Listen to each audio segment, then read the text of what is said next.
Hello student, कैसे हैं आप सब। एक बार पुनः आप सभी का आपके अपने चैनल सी कोचिंग क्लासेस पर स्वागत है। तो क्लास 12 केमिस्ट्री एनसीईआरटी चैप्टर 8 के महत्वपूर्ण ऑब्जेक्टिव क्वेश्चन आपको यहां पर समझाने वाला हूं। तो सभी के सभी जो 15 से 20 ऑब्जेक्टिव क्वेश्चन जो कराने वाला हूं, तो सभी को तैयार कर लेना, काफी हेल्पफुल रहेगा। और यही क्वेश्चन पूछे जाते हैं, विगत वर्षों में यही से क्वेश्चन पूछा गया था।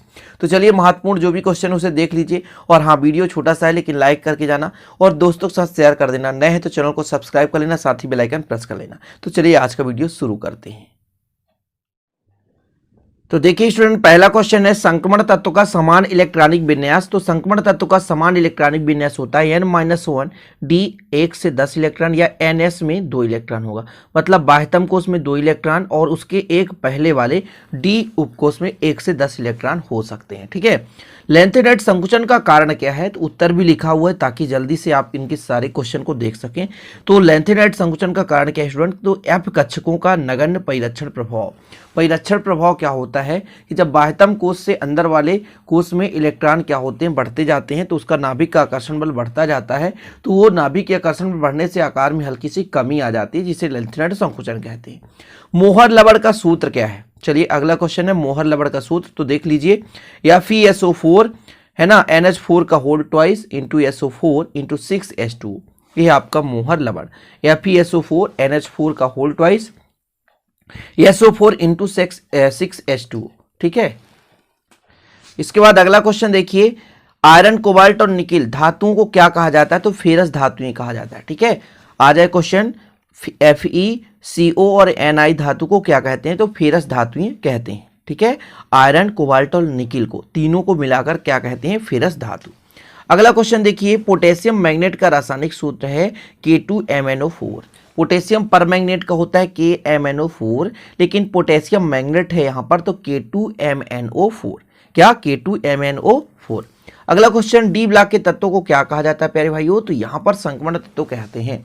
डी ब्लॉक के तत्वों को संक्रमण तत्व कहते हैं और एफ ब्लॉक के तत्वों को हम आंतर संक्रमण तत्व या अंतर संक्रमण तत्व कहते हैं। ठीक है, डी ब्लॉक में क्या होता है, n-1 डी में अंतिम इलेक्ट्रॉन उपकोष प्रवेश करते हैं n-1 डी उपकोष में, जबकि यहाँ पर n-2 एफ उपकोष में ऑर्बिटल में इलेक्ट्रॉन क्या करते हैं, प्रवेश करते हैं। या ब्लॉक के तत्वों की बात कर रहे हैं। अगला देखिए HgCl2। ठीक है, और Ki का क्षारीय विलयन क्या कहलाता है, तो नेस्लर अभिकर्मक। क्लियर। लूनर कास्टिक का सूत्र क्या है, सिल्वर नाइट्रेट AgNO3। ठीक है, AgNO3 लूनर कास्टिक का सूत्र है AgNO3। क्या है स्टूडेंट, AgNO3। अगला क्वेश्चन देखिए, KMnO4 में Mn का ऑक्सीकरण अवस्था तो +7, क्योंकि ऑक्सीजन का 2 होता है तो 4 दूना 8 में पोटेशियम का 1 होता, घटा 2 तो 7 आएगा, +7। सिक्का धातु कहलाता है, किसे कहते हैं, तो कॉपर सिल्वर और गोल्ड। कॉपर सिल्वर और गोल्ड को हम क्या कहते हैं, सिक्का धातु कहते हैं। किसको स्टूडेंट, कॉपर सिल्वर और गोल्ड। अगला क्वेश्चन देखिए, डी ब्लॉक के तत्वों में Zn परिवर्ती ऑक्सीकरण अवस्था नहीं दर्शाते क्यों, जिसका उत्तर है डी कक्षकों में पूर्ण भरे होने के कारण। मतलब डी कक्षक में जो इलेक्ट्रॉन है पूर्ण भरे होते हैं।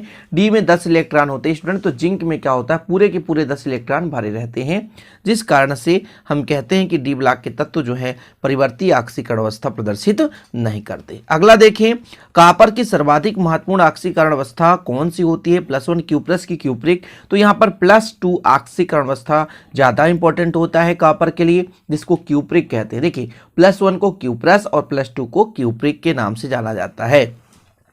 अगला देखें, एफ ब्लॉक के तत्वों को कितने भागों में बांटा गया है, तो एफ ब्लॉक के तत्वों को 2 भागों में बांटा गया है। कितने भागों में बांटा गया स्टूडेंट, तो एफ ब्लॉक के तत्वों को 2 भागों में बांटा गया है। अब कुछ क्वेश्चन और मैं आपको दे रहा हूं कि डी ब्लॉक के तत्वों का जो आपका संक्रमण तत्व है, पहला क्वेश्चन आपने देख लिया था संक्रमण तत्व का समान इलेक्ट्रॉनिक विन्यास। लेकिन स्टूडेंट आंतर संक्रमण तत्व का समान इलेक्ट्रॉनिक विन्यास यदि आपसे कहूं, तो आप क्या बताओगे कि n-1। देखिए, आंतर संक्रमण तत्व में कुछ चीजें यहाँ पे ऐड कर रहा हूं, आंतर संक्रमण तत्व की बात कर रहा हूं। ठीक है, तो कितना होता है n-2 एफ में कितने इलेक्ट्रॉन हो सकते हैं, 1 से 14 हो सकते हैं। आंतर संक्रमण तत्व की बात कर रहा हूं इलेक्ट्रॉनिक विन्यास, जिसको आपको याद करना है, डी में 1 से 2 हो सकते हैं और NS में 2 इलेक्ट्रॉन। ये आंतर संक्रमण तत्व का आपका इलेक्ट्रॉनिक विन्यास है। किसका स्टूडेंट, आंतर संक्रमण तत्व। यहाँ से यहाँ तक आंतर संक्रमण तत्वों का है। पहला नंबर में आपने देखा था संक्रमण तत्वों का इलेक्ट्रॉनिक विन्यास n-1 d से 1 to 10 और ns2, जबकि ये f ब्लॉक के तत्वों का इलेक्ट्रॉनिक विन्यास है, मतलब आंतर संक्रमण तत्वों का इलेक्ट्रॉनिक विन्यास है n-2 f 1 से 14 n-1 है ना d 1 to 2 और ns2, ये हो गया आपका। ठीक है, जिंक, कैडमियम और Hg परिवर्ती संयोजकता नॉर्मलता प्रदर्शित नहीं करते, क्यों? क्योंकि इनके डी ऑर्बिटल पूरा भरा होता है। जैसे आपने भी देखा जिंक, उसी प्रकार से कैडमियम और Hg यानी पारा सभी के सभी संयोजकता प्रदर्शित नहीं करते क्योंकि डी ऑर्बिटल पूर्णतः भरा होता है। तो ये कुछ महत्वपूर्ण क्वेश्चन हो गए, ऑब्जेक्टिव क्वेश्चन आप लोग तैयार कर लेना। इसी प्रकार वीडियो लाता रहूंगा, प्लीज चैनल को सब्सक्राइब कर लेना। साथ ही इसका विधिवत नोट्स लेना हो तो 968529 968529 इस पर संपर्क करके इसका नोट्स परचेस कर सकते हैं। मात्र 100 रुपए में एक सब्जेक्ट के सभी चैप्टर के नोट्स दिए जाते हैं। चलिए स्टूडेंट में मिलते हैं अगले वीडियो में। जय हिंद, वंदे मातरम।